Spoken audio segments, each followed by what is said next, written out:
How to cope with negative thoughts and resilient thinking. ज़हन में जेके घणा नेगेटिव थॉट्स न आहिनि, मुनफ़ी सोचूं ईंदियूं आहिनि, परेशान कंदड़ सोचूं ईंदियूं आहिनि, उन्हनि सां कीअं मुंहुं ॾिजे। हिकु अंदाज़े मुताबिक़ जेको असांजो जाॻियल टाइम आहे ॾींहं में, तक़रीबन 65,000 ख़्याल असांजे ज़हन में ईंदा आहिनि। माना जाॻियल टाइम जो तक़रीबन 47% अधु हिसो जेको आहे असां सोचींदा रहंदा आहियूं। पोइ खोड़ कॾहिं नेगेटिव ख़्याल ईंदा आहिनि, ॾुखायल ख़्याल ईंदा आहिनि त हिन मूंसां ॾुखु ॾिनो, हे तकलीफ़ ॾिनी हुन मूंखे, पोइ उहो ख़्यालु ज़हन मां वेंदो न आहे। हाणे हुन सां कीअं मुंहुं ॾिजे? कई तरीक़ा ॿुधाया आहिनि वीडियोज़ में, मुख़्तलिफ़ तरीक़ा आहिनि। हिकिड़ो तरीक़ो इहो आहे जंहिंखे चइबो आहे रेज़िलिएंट थिंकिंग। माना ख़्यालनि सां जेको लाॻापो चेंज कजे, ख़्यालनि खां ॿाहिरि थी पाण डिस्टेंस करे, ख़्यालनि सां मोह न करे। कुझु रिलीजन्स में चयो वेंदो आहे त अटैचमेंट मोह जेको आहे सुठो न आहे। जॾहिं माण्हू अटैच थियूं था, असां मोह कयूं था कंहिं शइ में ऐं फ्यूज़ था थियूं कंहिं शइ सां, ऐं उहा शइ असां खां हली थी वञे, पोइ ॾुखु थींदो आहे, असांखे तकलीफ़ ईंदी आहे। त अटैचमेंट न रखिजे, मोह न रखिजे, उहो लिमिटेड रखिजे। उहो ॾुखियो आहे, उन जा तरीक़ा ॿियनि वीडियोज़ में ॿुधायल आहिनि, पर उनखे अटैचमेंट जेको आहे न रखणु घुरिजे। अहिड़े तरीक़े सां ख़्यालतनि सां बि अटैचमेंट न रहणु घुरिजे।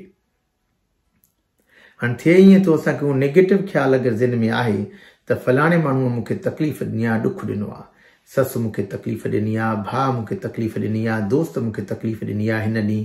हाणे उहो ज़हन में आहे, माण्हू सां अटैच थी वेंदुसि। अगरि मोह कंदुसि हुन ख़्याल में त पोइ मूंखे तकलीफ़ ईंदी, त अंदरि सोच थींदी, उहा बार बार रिमिनेशन थींदी। हाणे इहो मोह कीअं ख़तमु कजे? इहो त सभिनी जॻहनि ते चयल आहे त मोह ख़तमु कजे, अटैचमेंट ख़तमु कजे। कीअं ख़तमु कजे? हाणे इहो तरीक़ो आहे डिस्टेंस करण जो। त इहो करिणो इहो आहे पाण खे, असांखे त हिकु त मां आहियां पाण जेको वेठो आहियां। ॿियो हिकिड़ो तरीक़ो इहो आहे, मुंहिंजो हिकिड़ो अहिड़ो हिसो बि शख़्सियत जो आहे जेको मूंखे ॿाहिरों ॾिसे थो हिन वक़्तु, त करतार सोचे रहियो आहे, करतार वीडियो ते ॻाल्हाए रहियो आहे, करतार हीअं करे रहियो आहे, हीअ ॻाल्हि ॻाल्हाए रहियो आहे। इहो पंहिंजो हिसो आहे। असां जॾहिं सोचींदा आहियूं पाण खे न, असां कॾहिं सोचींदा आहियूं त मां सोचां थो, इहो केरु थो चए? हिकिड़ो ॿियो हिकिड़ो असांजो शख़्सियत जो हिसो आहे, माइंड जो हिसो आहे हिकिड़ो। त ख़्यालातनि खे ईअं ॾिसणु घुरिजे, माना पंहिंजे जिस्म खां निकिरी ॿाहिरों थी ॾिसजे त मां सोचे रहियो आहियां, मूंखे ख़्याल अची रहिया आहिनि। उन ख़्यालातनि सां मोह न करे, उनखे जजमेंटल न थिए त इहो सुठो आहे, ख़राबु आहे। इहो ख़्यालु थो अचे, जीअं मूंखे ख़्यालु थो अचे मूंसां जेको आहे मुंहिंजो हिन दोस्त जेको आहे ॾुखु ॾिनो, मूंखे वॾी उमेदूं, हुन ॾुखु ॾिनो। हाणे इहो ख़्यालु थो अचे, पोइ ॿाहिरि सोचिबो त मां सोचींदुसि पंहिंजे ज़हन खां ॿाहिरि, करतार इहो सोचे थो। ऐं ख़्यालनि जी जजमेंट न कजे त इहो ख़राबु आहे या सुठो आहे, हुन ॾुखु ॾिनो त इहो ख़राबु ख़्यालु आहे, सुठो ख़्यालु आहे। जस्ट हिकिड़ी ख़्यालु आहे। ऐं इहो सोचिजे त हर ख़्याल जी पंहिंजी ज़िंदगी आहे। जेको मां अॼु सोचां थो, इहो ॿाहिरों थी चइजे, जेको करतार अॼु सोचे थो, इहो कल्ह त न सोचियो हुई, वरी 10 सालनि खां पोइ त न सोचींदो। माना ख़्यालातनि जी बि हिकिड़ी ज़िंदगी आहे, इहे हलिया वेंदा ख़्याल। जीअं ॿियनि हर शइ जी ज़िंदगी आहे न, हर शइ फना थींदी, हर शइ ख़तमु थींदी, ख़्याल बि जेके आहिनि चेंज न रहंदा। Everything has a shelf life. ख़्यालनि जी बि हिकिड़ी शेल्फ लाइफ आहे, इहा ख़तमु थी वेंदा। त पाण खे ख़्यालातनि खां अटैचमेंट ख़तमु कजे, फ्यूज़ न थिजे, डिफ्यूज़ थिजे, ख़्यालातनि खां ॿाहिरां थो ॾिसजे, मोह कढी हो त सिर्फ़ु इहो चइजे त हाणे इहो करतार सिर्फ़ु सोचे थो पियो। इहो न त फीलिंग्स न थियनि उन जूं, त उनजे करे मूंखे अंदर में फीलिंग थींदियूं। जो फीलिंग थींदियूं त पोइ ज़हन में स्ट्रेस थींदो, त फीलिंग्स पंहिंजो पाण घटिजी वेंदियूं अगरि असां ॿाहिरों थी ॾिसंदासीं, थर्ड पर्सन में थी ॾिसंदासीं। ईअं न त मूंखे न ॾुखु ॾिनो आहे, न करतार ही सोचे थो, या करतार खे सोच अची रही आहे हिन वक़्तु।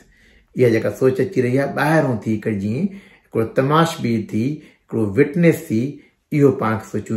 ऐं ईअं ॾिसूं पाण खे जीअं सम्झो त ख़्यालात जेके मूवी स्क्रीन ते जीअं न हलंदा आहिनि, पहिरियों स्क्रीन मूवी हलंदी आहे काई, त पहिरियों जेको आहे पूरा डायरेक्टर हे आहे, हे आहे, इहे हलंदा आहिनि पिया, जेके अखर हलंदा आहिनि, ईअं ॾिसजे त इहे बसि छड़ो ख़्याल हली रहिया आहिनि, या जीअं दरिए खां ॾिसबो आहे त कारियूं वञनि थियूं ॿाहिरि रस्ते सां वञनि थियूं पियूं, ॾिसजे त छड़ो इहे ख़्यालात वञी रहिया आहिनि। जस्ट उनखे हिकिड़ो ॿाहिरों थी हिकिड़ो उन सां अटैचमेंट जजमेंट न हुजे त ख़राबु सुठो किनो ख़राबु, न जस्ट ख़्यालु आहे हिकिड़ो। इहे ख़्यालनि खे ख़्यालु थी ॾिसजे त ख़्यालनि ई आया आहिनि, ख़्याल हली वेंदा। इहो जॾहिं उहो ख़्यालात सां माण्हू अटैचमेंट कढे थो, डिस्टेंस करे वेहे थो ख़्यालातनि खां, ॾिठो वियो आहे साइंस में त आस्ते आस्ते उहे ख़्यालात जेका तकलीफ़ घटिजे थी पई, मोह ख़्यालातनि सां घटिजे थो, ऐं डिप्रेशन घटि थो थिए, एंज़ाइटी घटि थी थिए, जेके रिमिनेशन जेके वरी वरी ख़्याल सोचूं था इहे पंहिंजो पाण घटिजनि था पोइ आस्ते आस्ते, ऐं आस्ते पोइ पंहिंजी ज़िंदगी बि ख़ुशि थी रहे पई, तकलीफ़ पाण घटि थी अचे पई इन करण सां। इनखे चइबो आहे रेज़िलिएंट थिंकिंग। इन जो मतिलबु इहो आहे त पंहिंजे पाण खां ॿाहिरि थी ॾिसूं ख़्यालातनि खे ऐं जजमेंट न कयूं त हे ख़राबु या सुठा ख़्याल आहिनि, जस्ट ख़्याल आहिनि इहा। इहो थोरो प्रैक्टिस सां ईंदो आहे, ऐं जेके माण्हू प्रैक्टिस कनि था इहे कामयाबु वञनि था, उन्हनि खे फ़ाइदो थिए थो पियो। इहो हीअ वीडियो अगरि तव्हांखे पसंदि अचे उनखे लाइक कयो, सब्सक्राइब कयो, घणे या घणो शेयर कयो। महिरबानी तव्हांजी।